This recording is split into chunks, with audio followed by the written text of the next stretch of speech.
The sound of my daughter's voice was a blade in the cold, thin air of the mountain chapel. "Vulture!" she hissed, the words striking the stone walls and echoing back into the stunned silence. Serafina stood before the mourners, her face a mask of righteous fury, a stranger in a black dress pointing an accusing finger at me. She declared that I had no right to the Blackwood Creek Ranch, its 30,000 acres of sprawling Montana wilderness, the 1,000 head of prime Angus cattle, the weathered F-150 King Ranch, or the $2.3 million my sister Catherine had left in my name. 10 years. It had been 10 years since Serafina had chiseled me out of her life, the day I refused to pour my savings into the black hole of her husband's latest tech venture. She turned her back on me then, a clean surgical cut. But this was different.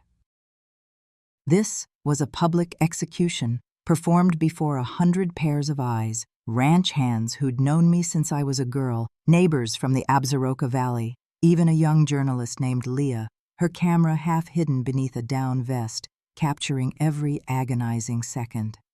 I stood frozen, the heat of shame crawling up my neck, but beneath it, something else was stirring. A cold, heavy thing that had been sleeping in my bones for a decade began to uncoil. What I would do next would make her regret every syllable she had ever spoken against me. I didn't utter a sound as she called me a vulture. Not when her voice, sharp and cruel, vibrated through the pinewood pews. Not when a woman in the front row, a friend of Catherine's, let out a choked gasp. Not even when I saw Silas, our ranch foreman, bow his head, his weathered face a portrait of disbelief. I just stood there, my gaze fixed on my sister's casket at the altar, surrounded by sprays of wild lupine and a photograph of her on horseback, laughing against a backdrop of snow-dusted peaks. Catherine Vance, matriarch of the Blackwood Creek Ranch, a woman whose spirit was as untamed as the land she commanded, and she had left it all to me. But that truth was an inconvenience to the narrative Serafina was weaving. My daughter had not spoken to me in a decade, not since I'd refused to hand over $50,000 for a business plan that looked like it had been sketched on a cocktail napkin. When I had calmly explained the flaws, she'd accused me of sabotaging her happiness, of never believing in her. Then she vanished from my life. And now, here she was, in front of everyone who mattered in this small valley, trying to erase me from my own history. "This woman is not entitled to a single blade of grass," Serafina's voice rang out, each word a hammer blow. "She doesn't deserve this legacy. She never lifted a hand for Aunt Catherine. She knows nothing about managing a herd or the complexities of land conservation." The words kept coming, relentless, designed to strip me bare. I didn't flinch, I didn't cry, I didn't beg her to stop. But deep inside, beneath the humiliation, I felt something solidify. A weight, pressing against my ribs like a hidden armor forged over years of quiet endurance. It had been growing ever since Julian, her father, had spent their formative years poisoning her mind, painting me as the villain in the story of his own failures. And now, here it was, fully formed, a column of steel inside me, while my own daughter tried to tear me to the ground. When her tirade finally sputtered out, the chapel was plunged into a thick, suffocating silence. The pastor, a young man new to the valley, looked utterly lost. People shifted in their seats, their eyes darting anywhere but to me. A few offered tremulous, pitying smiles, but most simply looked away, their discomfort a palpable force. Silas moved to my side, a silent, sturdy presence, as always. He had been Catherine's foreman for 30 years. He placed a gentle hand on my elbow, his voice a low rumble. "Eleanor, let's sit." I shook my head, a small, firm gesture. I needed to absorb the venom, to let it sear itself into my memory. Let her finish, I thought. Let everyone see the poison she carries, because I knew, with a certainty that chilled me to the bone, that the silence that followed her screams would belong entirely to me. After the service, I lingered, watching as the mourners drifted out into the crisp Montana afternoon. Serafina didn't spare me a glance. She left with her lawyer, a man whose suit looked too expensive for this valley. Not a single tear for her aunt, not one backward look at the casket. I walked to the front of the chapel and adjusted the photograph. Catherine's eyes twinkled, the same way they did when she'd catch me sneaking sugar cubes to her favorite stallion. I whispered to the smiling image, "I heard you, Cat. I know what this ranch meant. I won't let her sell it for parts." Outside in the gravel parking lot, a few reporters hovered, uncertain. I walked straight past them. Leah, the journalist with the camera, met my gaze and gave me a small, almost imperceptible nod. It was a fleeting gesture, but something in her expression told me the world had witnessed what had just happened, and it would not be easily forgotten. Later that evening, I sat at the heavy oak table in the small cabin behind the main ranch house. It was the same table Catherine and I had carved our initials into as children, waiting for dawn so we could ride out bareback into the high country. Now it was covered in legal binders. Alistair Finch, Catherine's attorney for 40 years, arrived precisely at 7 tong. He was a man of few words and even fewer expressions. "Eleanor," he said, his voice dry as autumn leaves as he opened his briefcase. "I am here to conduct the formal reading of your sister's last will and testament.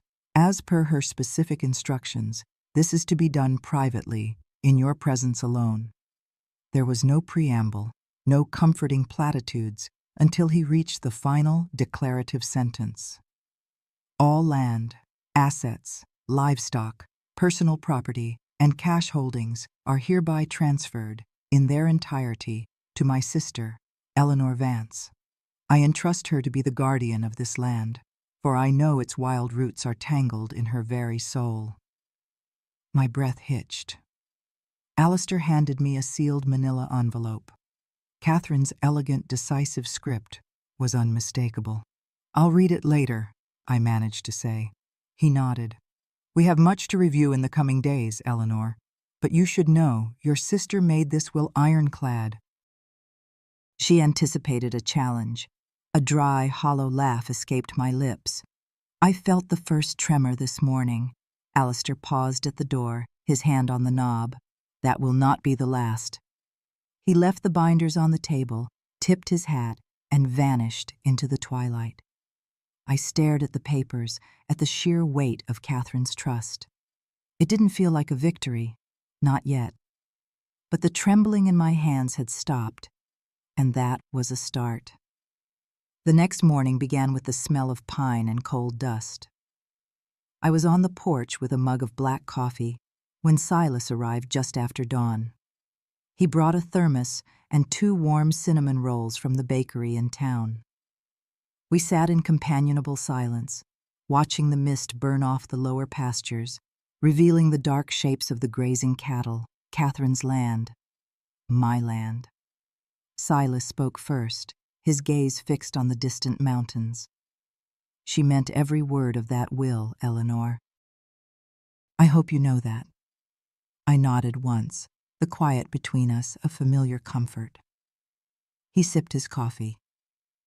"You should prepare for a storm." It didn't surprise me. I spent the day at Catherine's old roll-top desk, immersed in the orderly world of her life's work. Titles, deeds, veterinary records, brand registrations, lists of suppliers. There was a profound logic to the paperwork, a stark contrast to the emotional chaos Serafina had unleashed in the chapel. By afternoon, I was seated in the ranch office with Alistair and Catherine's accountant. "The transfer is legally complete," Alistair stated, looking at me over the top of his spectacles. "As of this morning, all holdings are registered in your name." I signed the final document. He peered at me. "I assume you have not heard from your daughter." "Not a word." He gave a curt nod. "Then you should be ready. She will not go quietly." I leaned back in the worn leather chair. "I'm not expecting her to." She did not disappoint. That evening, a courier delivered a thick packet of legal documents to the front gate. I opened it in the kitchen, the harsh fluorescent light casting long shadows. Demand for immediate reconsideration of will execution, petition to delay, asset transfer, motion to freeze estate distribution, pending formal challenge. Each page was a declaration of war, signed by her high-priced attorney. Serafina had never been one for subtlety. I picked up the phone and dialed Alistair. "She's trying to freeze everything." His response was immediate. "I'll file our counter-motion before the courthouse closes. She has no legal standing, Eleanor. She was not named in the will. She has no history of contributing to the ranch. It's nothing but noise." But it wasn't just noise. It was an assault, and it ignited that cold, hard thing inside me. I walked out into the crisp night air, past the tack room and down the dirt path Catherine and I had worn into the earth over a lifetime of shared sunrises. There was a time I dreamed Serafina would walk this path with me, that she would feel the same fierce love for this place. That dream was a ghost now. The ranch was mine, and with it came the sacred duty of defending the legacy Catherine had placed in my hands. The next day, Serafina appeared in person.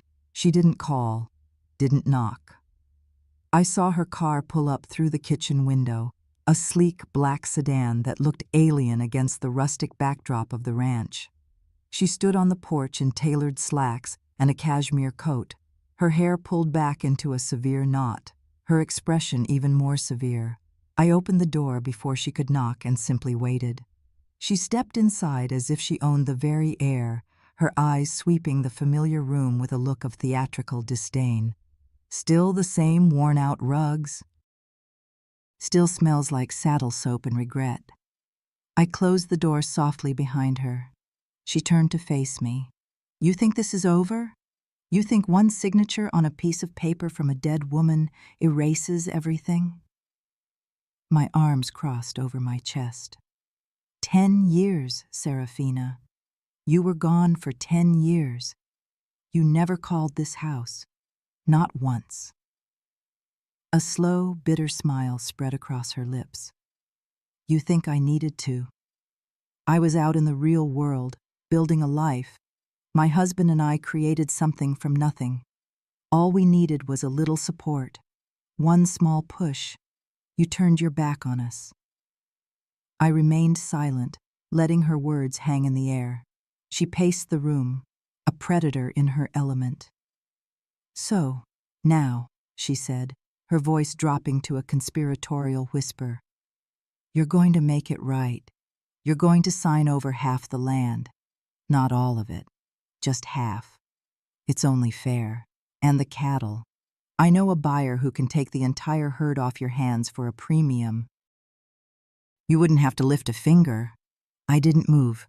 She pulled a sheaf of papers from her designer handbag. Pre-filled, convenient, an easy surrender. "All you have to do is sign." I looked from the papers to her face, a face that was a cruel echo of my own. My voice, when it came, was unnervingly calm. "No." She blinked, momentarily thrown. "Excuse me?" "No." Her jaw tightened. "I gave you a chance to do this without a fight." I took a step toward her. "You gave me nothing. You walked out of my life. You tried to erase me. And now you're standing in my sister's home, demanding I hand over the one thing she trusted me to protect." I watched her expression shift, not to hurt or understanding, but to cold calculation. She softened her tone, a practiced manipulative shift. "Mom, let's not be enemies. We can do this together. You don't have the experience to run a modern operation of this scale. I can help." I took the papers from her hand, walked to the great stone fireplace, and dropped them onto the glowing embers. She stared, speechless, as the edges curled and blackened. Then, without another word, she turned and walked out the door. There were no threats, no final volley of insults, but I knew this was far from over. That woman was not my daughter anymore. She was a blizzard rolling in from the north, and I was finished running for cover. 2 days passed in a tense, watchful quiet. I spent them with Silas, riding the fence lines, reviewing calving schedules and feed contracts. There was a deep, grounding comfort in the rhythms of the ranch, the lowing of the cattle, the steady gait of my horse, the vast, silent expanse of the Montana sky. The land was honest, even when the people on it were not. Silas never mentioned Serafina. He didn't need to. We both knew the storm was just gathering strength. On the third morning, Judge Marion Croft's dusty Subaru rumbled up the drive. She appeared at my door with a paper bag of huckleberry muffins and a scowl already fixed on her face. We had been friends since law school, and she had retired to the valley years ago. Marion had no time for pleasantries. She set the bag on the counter and held out her phone. "You need to see this." It was a screenshot from an online rural affairs blog. The headline screamed my name. "Grieving sister inherits Montana ranch, locks out rightful heir." Beneath it was a grainy photo of me leaving the chapel, my head down, sunglasses hiding my eyes, the kind of image used to imply guilt without a shred of evidence. The article was a masterful piece of character assassination, a carefully woven tapestry of half-truths and insidious suggestions. It painted me as a greedy, manipulative recluse who had preyed on a dying sister, exploiting Catherine's mental decline after her husband's death to have the will changed. Every word was a lie. Every word was designed to wound. I read the entire piece twice before setting the phone down. "She wants a war," I said, my voice flat. Marion nodded slowly. "And she intends to win it in the court of public opinion before it ever sees a courtroom." Later, I found Silas in the machine shed, wrestling with a faulty hydraulic line on the tractor. I handed him the phone. He read the article, his expression unchanging. When he finished, he handed it back, wiping grease from his hands with a rag. "She's aiming for the jugular." "Let her," I replied. His dark eyes met mine. "Are you sure about that, Eleanor?" I was, because I could see her endgame with perfect, chilling clarity. Serafina wasn't here for family or memory or even the ranch itself. She was here for liquidation. She wanted to carve up Catherine's life's work into sellable parcels, ship the cattle to a feedlot, and hand the land over to a soulless development corporation that would build luxury vacation homes where our family had run cattle for a century. She didn't care about what was built. She only cared about what could be sold. That night, Alistair came by with the final trust statements. He also brought a printed copy of the blog post, highlighted in yellow. "This was published by a digital marketing firm registered to your son-in-law," he said, his tone devoid of emotion. I traced the domain. Of course it was. She hadn't just attacked, she had planned a campaign. Alistair tapped a folder. "Her attorney has filed another motion. This one requests an emergency hearing to challenge the will's validity. I will handle it, but you need to be prepared." "I am." The next morning, Serafina returned. No warning. I heard her voice first, raised and performative, as I stepped onto the porch. She was talking to Caleb, one of the younger ranch hands. "I'm sure you're all worried about how long you'll have your jobs once my mother decides to cash out." Caleb looked as if he wanted the earth to swallow him whole. Serafina saw me, and her smile was a slash of crimson, her eyes chips of ice.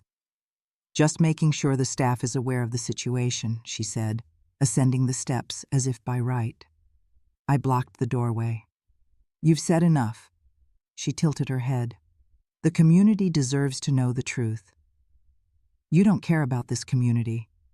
You haven't lived here in 15 years. She stepped back, gesturing expansively toward the rolling hills.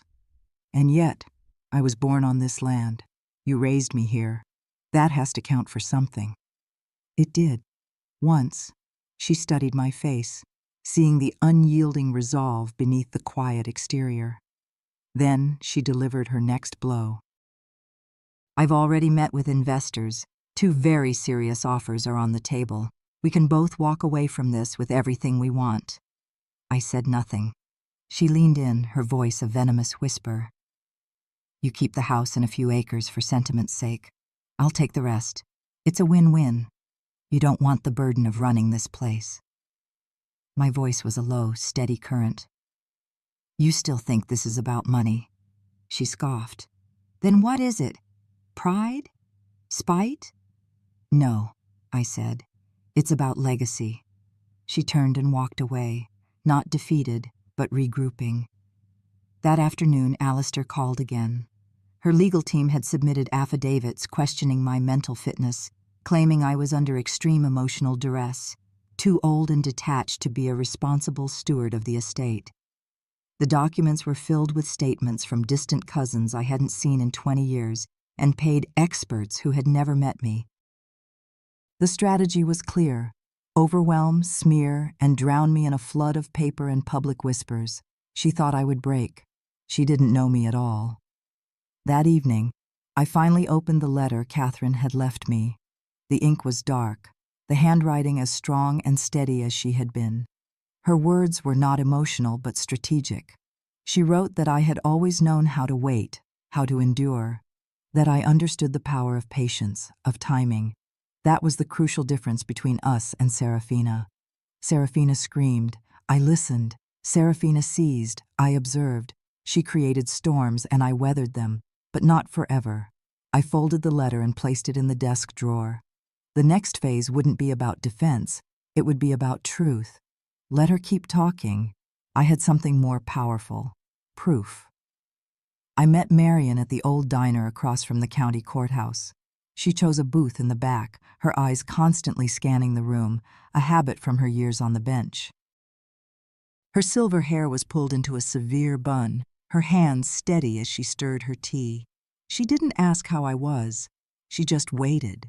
I slid a thin folder across the table. It felt as heavy as a tombstone. Inside were photographs, printed emails, and a transcript of a recorded phone call. Silas had gathered it all with quiet, methodical precision. His loyalty to Catherine and to the ranch ran deeper than blood. Serafina had grossly underestimated how many people in this valley were still loyal to its history. Marion scanned the documents, her expression unreadable. She tapped a finger on one of the emails. It was a detailed exchange between Serafina and a commercial real estate developer based in Arizona. They had been discussing plans to subdivide the ranch into luxury plots and a private hunting resort. The emails laid bare her intention to dissolve the conservation trust Catherine had established, to sell off the herd, and to bulldoze the historic homestead. It wasn't just disrespect. It was premeditated destruction. Marion closed the folder. This is enough to destroy her in court. It wasn't a threat, just a statement of fact. I don't want to fight her in court, I said. Then fight her in the court of truth. That afternoon, I met with Leah Whitmore, the journalist from the funeral. She hadn't aired the footage from the chapel, saying she was waiting for the full story to emerge. I told her the time had come. I handed her the folder. Her eyes widened as she leafed through the contents. She asked for a quiet room and a few hours. I gave her both. By sunset, she had compiled a short, powerful documentary. No dramatic music, no sensational editing, just the unvarnished truth, layered with more truth. The video of Serafina screaming vulture at the funeral. Then, the documents, the email screenshots, the clear, damning timeline from her arrival to her intent to sell. It was clean, brutal, and undeniable. I asked her to hold it for one more day. I had one more piece to add. That night, I unlocked the small safe Catherine kept hidden behind a loose stone in the fireplace. Inside were letters and a small digital recorder. I pressed play on the most recent file. Catherine's voice, frail but resolute, filled the room. She spoke of Serafina's charm and manipulation, how she had once hoped her niece would carry on the family legacy until she saw the truth. She spoke of the pressure Serafina had applied to change the will, of the disappearance that followed her refusal. She ended the recording with a sentence that pierced my heart. "I'm leaving it all to you, Eleanor, not because you want it, but because you will never, ever sell it." I saved the audio file and made 3 copies. The next day, I kept a reservation Catherine had made months before her death, the annual Blackwood Creek Ranch Appreciation Night at the town hall. Serafina had assumed it was canceled. I had ensured it wasn't. The night of the meeting, the hall was packed. Ranch hands, neighbors, local business owners, the mayor. I wore simple jeans, a clean work shirt, and Catherine's old felt hat. Serafina arrived 20 minutes late, her heels clicking an arrogant rhythm on the wooden floor. She took a seat in the front row, a smug smile on her face, assuming this was my pathetic attempt to garner public sympathy. She had no idea the screen behind her was about to display her own words. The lights dimmed. Leah stood and introduced the report, her voice calm and factual. The video began. You could hear a pin drop as the footage from the funeral played. Then came the emails, the development plans, the cold, hard numbers. The room was a sea of stunned, angry faces. When it ended, there was a moment of shocked silence, then a low rumble of outrage. Silas stood up and spoke of Catherine's dedication. Marion spoke of the legal integrity of the will. Then, one by one, others stood. A ranch hand who'd worked here for 40 years. A local shop owner Julian had burned in a past business deal. They spoke of loyalty, of community, of the legacy Serafina had been so eager to dismantle. Finally, I walked to the microphone and played the recording. Catherine's voice filled the hall, a ghost bearing witness. Serafina's face went white.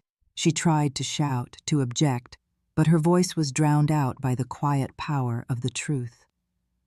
I looked out over the faces in the room, then my eyes found hers. "You came here for money," I said, my voice clear and steady. "I came back for a memory." She opened her mouth, but no sound came out. The meeting ended with a symbolic vote of confidence for me as the sole steward of the Blackwood Creek Ranch.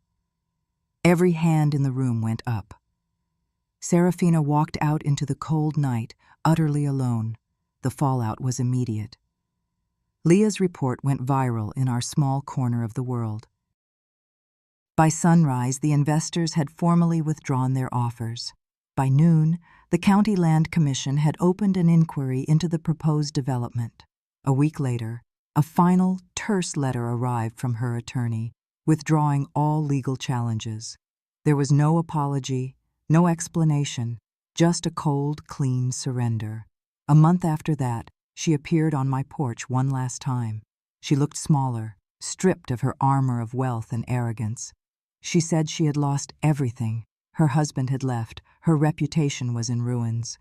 She asked, her voice hollow, what I wanted from her. I looked out at the vast, enduring land that stretched to the horizon. "I don't want anything from you, Serafina. What I needed was for the story to end." She left without another word. I didn't watch her go. The morning after, the ranch felt different. Not empty, but settled. The weight was gone, but victory felt hollow. A legacy preserved felt meaningless if it ended with me. Catherine hadn't left me the ranch to be a fortress. She left it to be a future. That's when I called Alistair with a new set of instructions. We established the Catherine Vance Foundation, a trust dedicated to providing grants and mentorship for women over 50, women who, like me, were forced to rebuild their lives from the ashes of betrayal or loss. The ranch would be its heart, a place of learning, healing, and renewal. It would offer workshops on sustainable farming, financial literacy, and land stewardship. We weren't just preserving a legacy, we were planting a new one. Years have passed. The ranch is no longer quiet.